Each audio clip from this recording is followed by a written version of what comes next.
Just like the late Steve Jobs, Tesla CEO Elon Musk has something of a reality distortion field that encompasses not only every endeavor that he personally undertakes, but also any company he's involved with.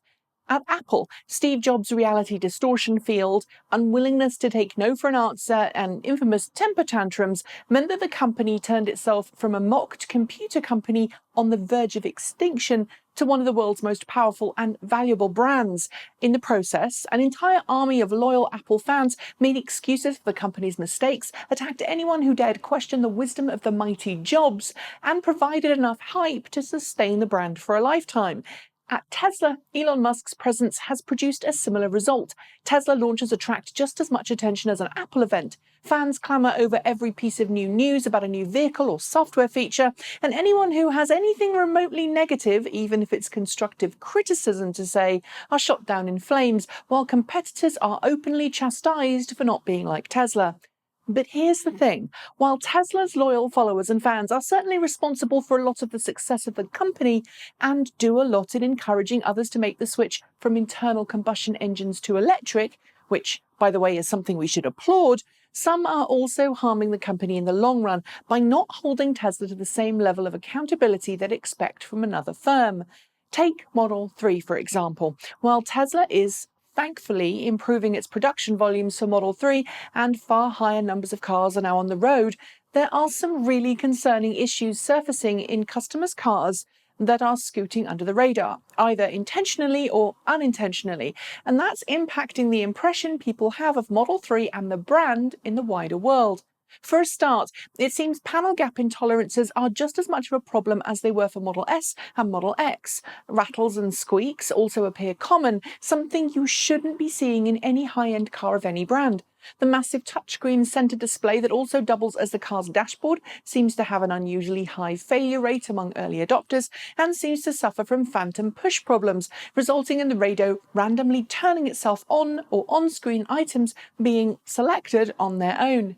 Others have suffered issues with their car's keycard and iPhone app, meaning they can't get into the car. Others report issues with broken trim or poorly fitting trim items. Some have even suffered cracked mirrors or glass. As my good friend and former mentor John Volker at Green Car Reports noted in a recent piece, the cheapest Chevy, Honda, Hyundai or Toyota wouldn't make it out of a factory with any one of those observable problems, let alone a whole list of them. And that's the problem I'm talking about. While customers allow Tesla to skimp on quality control or dismiss software problems as teething problems, the company's wider reputation suffers. Before I go any further, I know the squeaky wheel gets the attention, and those complaining about Model 3 build quality issues are the vocal minority. But in a car that has only sold a few thousand examples to date, there seems to be rather a large number of squeaky wheels. It puts owners and fans in a very difficult situation. They want to support Tesla and what it's doing to push the advancement of electric vehicles moving forwards. So do I. But because of this, they try not to make a fuss or complain too much.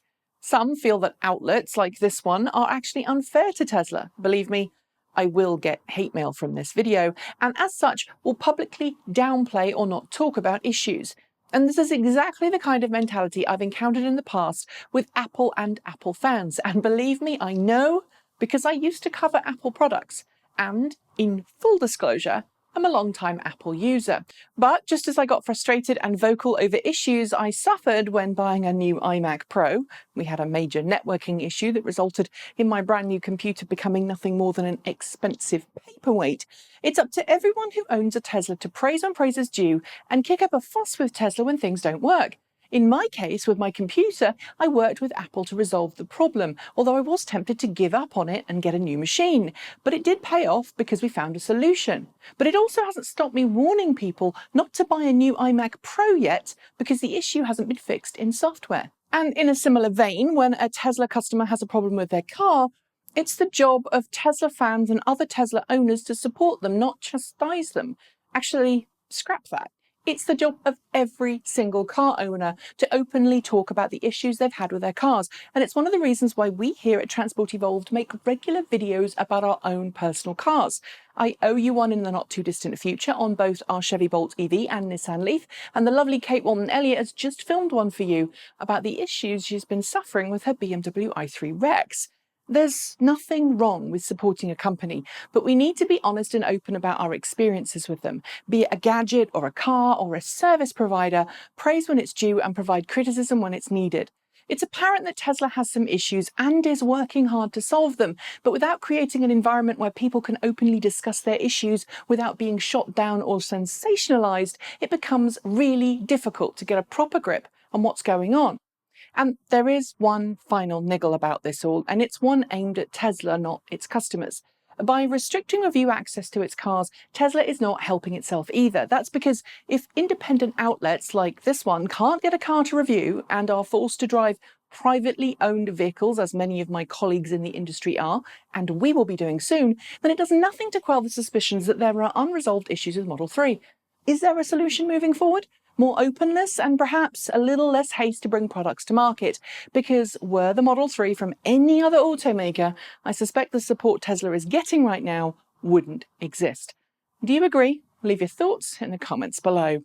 That's it. As always, don't forget to hit the notification bell to hear the moment a new show is uploaded. And if you want to help us make more of these videos, consider donating through Patreon or by clicking on the Bitcoin link below. Thanks for watching, and until next time, keep evolving.